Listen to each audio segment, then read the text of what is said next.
Naturescapes Studio. I'm here today doing the third video of the three-part series on using the clay punch cutters. We have gone through a couple different techniques, and today I'm going to show you another technique that is really fun to use and gives you some creative ideas for using your clay punch cutters. So let's get started. Whenever I get ready to start a project, I always turn to my sketchbook and make some notes. I do a little sketching, I get some ideas down, what I want to do, and even add color in order to kind of get the idea where I'm going with my project. This particular project, even though we're showing you how to alter shapes, I still made some planning here because we're dealing with inlay and I don't want to make a wrong cut in the wrong place. So what I do once I do a little sketching is that I actually take my clay punch cutters and press them into ink pad, and I like the Stays On ink pad because it dries quick, it's good on both the clay and on the paper, and then I just go ahead and use that to make a stamp here where I want it.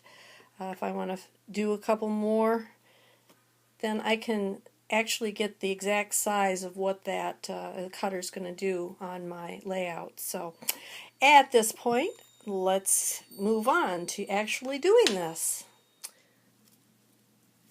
Okay, now I have prepared all of my clay ahead of time before doing this. I've made my base sheet here is a Skinner blend, which kind of went a little wonky, but I like that, picked those colors. I like what they're doing in there, so I'm going to keep that and use it. And then I've run probably 6 or 7 different colors that I'm going to use for the appliques. Now these are all run through the pasta machine on the same thickness. These are about 1 millimeter thick, and sorry guys, I do work with millimeters, so that is how we're going to go. Let me see if I can get this to focus up a little bit more for you so that you can see the measurement here is about a millimeter, right around in that. So it's important that all of your clays run on the same thickness when you're going to be doing any kind of applique work or inlay. As what this is going to start out with is an inlay. The next thing I'm going to do is I'm going to peel this sheet and the other off of the deli sheet that I was using to keep it on, and I'm going to lay it on a paper deli sheet here so it doesn't move around when I'm working. You don't want the clay to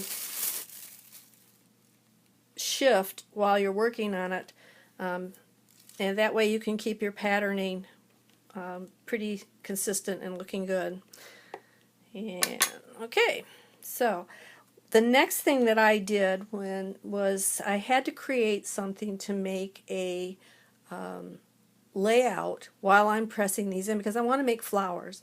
Now Barbara McGuire makes a really nice rubber stamp that you can put in your clay, and it will evenly space all of your petals around or whatever other things that you're using to space into an equal round shape. I don't have them, so I don't know if they're going to fit with this, but I discovered that what I wanted to do is I went ahead and I found a 5-pointed cutter that I had in my supply box, and I had a couple of these, so I didn't mind altering it. And I took a pair of pliers and I just squished those edges in and made it into a star shape. And it doesn't have to be even, whatever is even that we make. And I found that this is going to make me a nice template to just press into the clay lightly, and that gives me a pattern to cut out my petals with from here. So I'm taking my largest clay cutter shape, and I have a pouncer here. And if you haven't seen back, I have a downloadable graphic that you can find out how to make your own pouncer. And now I can start cutting the shapes in the clay. Now it'll come out, which is okay. That doesn't bother me at all. These are not appliques that I'm going to use again, but you never know. You know, you could save those aside and use them on another project, and I could use those on for making other flowers or something. So it's never a loss, you know. Or I can just roll it up and use that clay again. So I'm going to see if I can get this to work here. And I don't really need those to be right smack in the center because we're going to cut out more. Now I'm using one of the smaller cutters as a plunger to get that piece out of the bigger cutter. And you want to be real careful. Now I'm doing this pretty tightly together just for the reason that I want this flower to be close, the petals to be close. But my only concern is that as I'm doing this, they're going to start distorting in towards each other and I won't be able to fill them really well. So instead of keep going, I'm going to cut a piece out of my applique or my inlay color and get that out of there. And if you can see on this, there is a indent from the cutter that I used as a plunger to take out of that. Now I could leave that up, but then I'm going to have to go back and burnish that all out because I don't want those marks in there. So what I'm going to do is with my bud setter, I'm going to kind of spear this in the side. I'm going to flip it over, remember our flip trick, and then I'm going to lay it carefully into the hole that I made with the cutter on my base piece. Let's see. And that did kind of distort just slightly. So let me see if I've got a good clay shaper, which I can use to kind of push this out so that my shape will fit in there.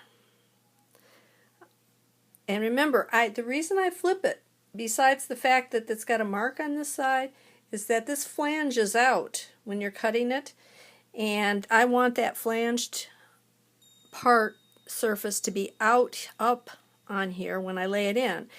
That just helps to make it have a little bit more clay to grab onto, so when you burnish it together they all lock into place and you don't have big gaps in there.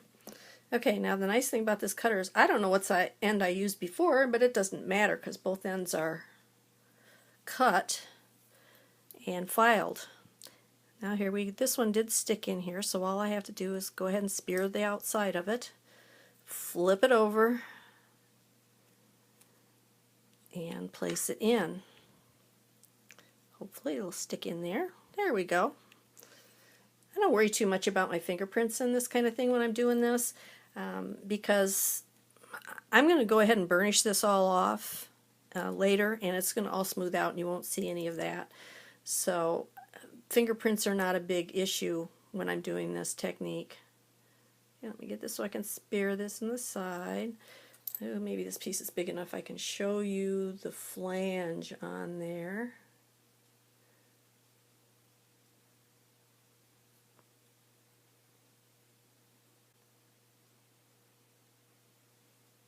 Okay.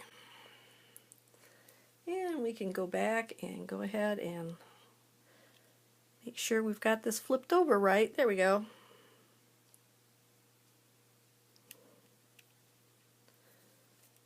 And if I seem a little backwards or flip handing, then I can do this a lot faster when I'm not filming. It's a little challenge to do a technique and film at the same time so that you can see what I'm doing.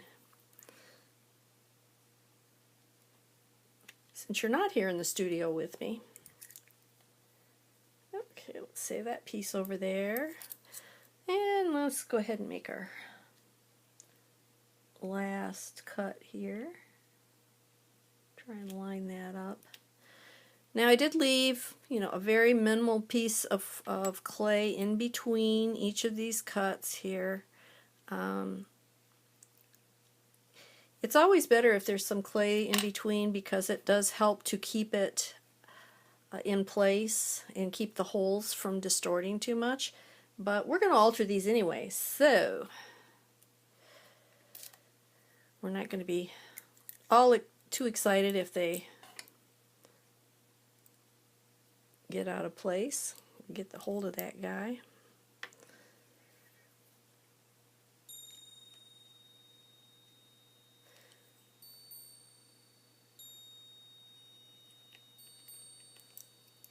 one more. Ah, it's stuck. All right. Such simple little things that get you excited, like your clay sticking in the base. Okay. All right. Now what I'm going to do at this point is I'm going to take another piece of deli paper, and these usually have a waxy side on one and a more of a papery side, a fiber side on the other side, and I'm going to take my little burnisher here and smooth this down some and help to lock those together because I don't want them popping out of there while I'm working on them. So I'm going to change colors. And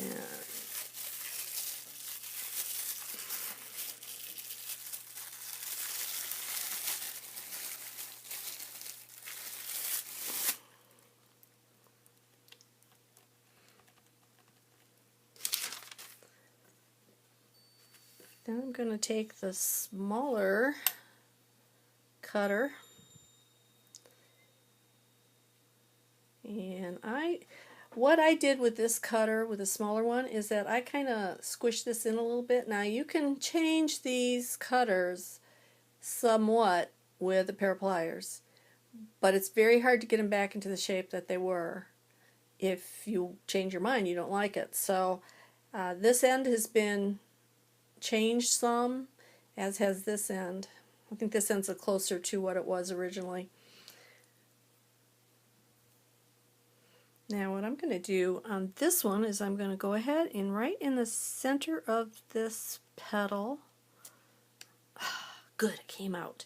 I'm going to cut that out. Now this one, again, I could save that for later to use it. It'd be pretty in these, putting the orange into the red. And I'm not pouncing this because I want this really to stick in the cutter. I'm giving it a little wiggle so it cuts really good.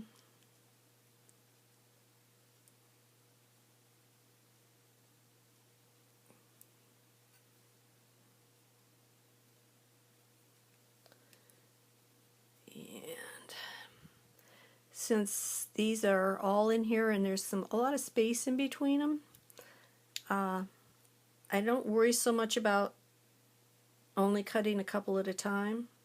So I'm going to go around the flower all the way and cut these holes out of the center of the petals.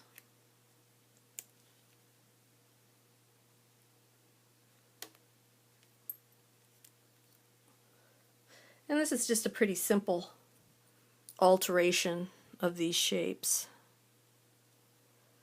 But you'll see that it will be, I hope anyway, will be quite interesting and make a real fun flower. Okay, so now here comes, I'm cutting my inlay piece. And I really didn't want this to stick in there, so that one is giving me trouble, so let's get rid of it and do this again. And I'm going to have to get a plunger to plunge that out. If it sticks, and it did, so we're plunging this so it comes out of there. But because that's the side I want up anyway, I can spear it with my bud setter tool. And I need my powder on my fingers. Set it in to the petal. Okay. Okay, let's do this again. See this come off almost completely. You should be able to see a little bit of a flange on there, and that's good. I want that.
Okay, there, I've changed a little bit of those petals, and I'm going to burnish this down because the next step is going to be in this flower shape too.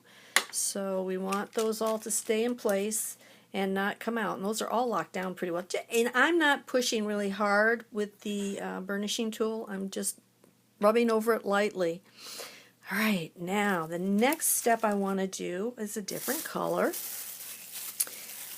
This pattern that I found is, I just love this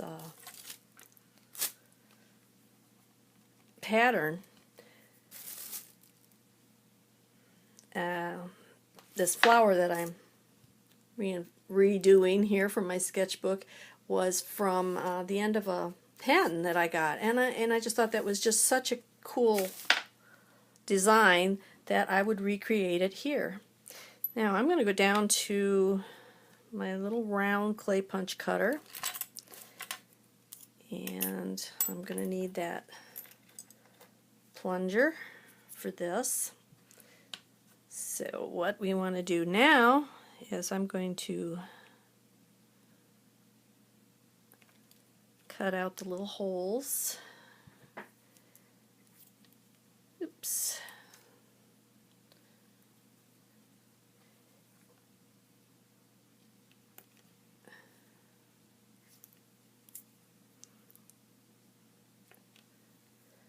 And make what amounts to the stamens in the flower.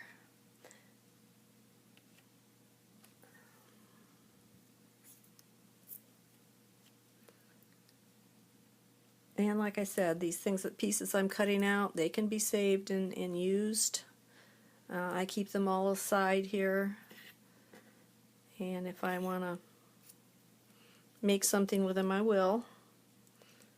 So now I have my fill in, and I want to poke that out, but hopefully I can spear it with my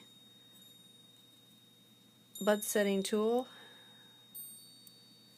and flip it over and set it down into the hole.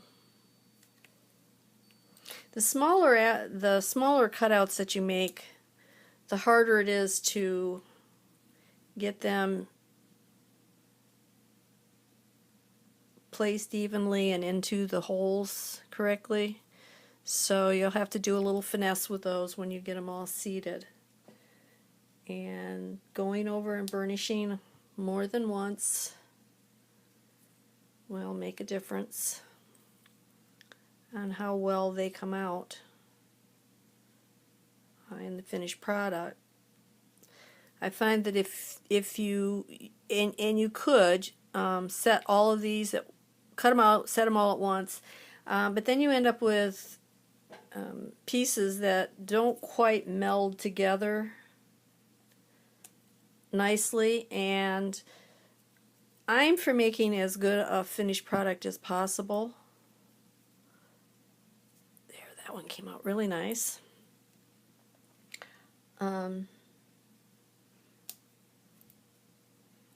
Because yes, you want it to look handmade, but you also want it to look professionally handmade. Even if you're keeping it for yourself, you know. There we go. Alright, I got all those in.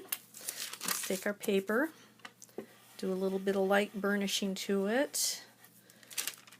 And if you can see, I mean, that makes a big difference. Now, the next part I'm going to do is going to be a lot of fun.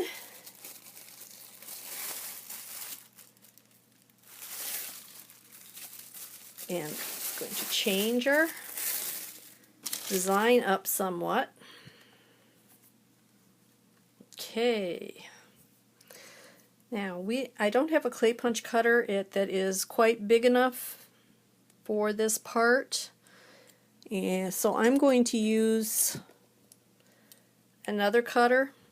Now I originally pulled out this Kemper cutter that has a big circle, but I have this casing here that actually I think is better size-wise and is going to make a better center. So there's all that clay cutting out of the center. Now see, that lifted up a little bit when I was pulling that out. If it was on the deli paper, you know, the whole thing's going to move. I've got this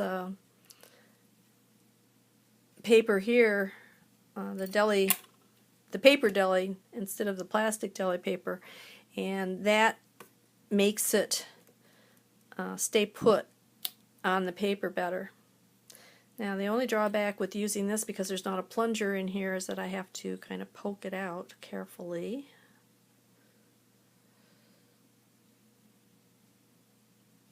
And there's my flip. Yay! Now I'm going to back and burnish it a little bit. And this one actually feels a little like it was a little thicker than the other clay. I'm going to have to run that through again and make sure that it isn't too thick for that, but burnishing it down will help.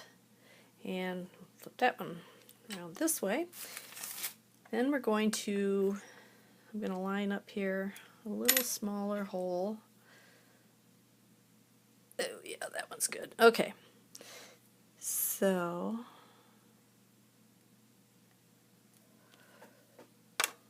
I want to look and see if I've got that centered well. Take a chance, cut it out, and then lift that out with the needle tool,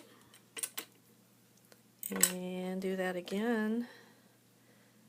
Oops. Which one did I use?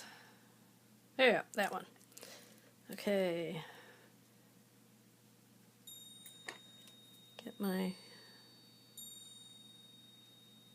plunger. Look that in there. Put my paper on and burnish that one out. And there we go, my first flower with altered shapes. Now we're going to do a couple more here. Isn't that cool? I think that's really kind of neat to have that flower like that. So you can really get an idea. You can do a lot of designing with your flowers and anything else just by mixing your shapes, altering them some, and using them for different things. Now I am going to take another color, and let's try this design here. I'm going to use the next size in the clay punch cutter, and what I'm going to do with this one, and I, even though I have a pattern, it's just kind of a vague placement pattern. It's not a, gee, I have to put it in that place every time I make a cut, or you know, every flower has to be lined up just right. There's always room for a little creativeness when you're doing these. And what I'm going to do now, I've got these two holes cut. I'm going to make my inlay piece. And he kind of got away from me, so let's see if we can get him turned over and where he's supposed to be. Speared him, flipped it over. We're going to lay it in there, and I use my fingers to kind of press him down. Got the other cutter, lay it out. Got him speared already. Oops, I lost him. Yeah, and see there's the mark on that side of that cutter, and I don't want it to be that up, so I'm going to flip it over and press it down in there. Okay, now I've got those two pieces in. Let's go ahead and burnish it up a little bit so that they lock in and stay there. Now I'm going to do another cut in here and see if we can make this into different kind of flower.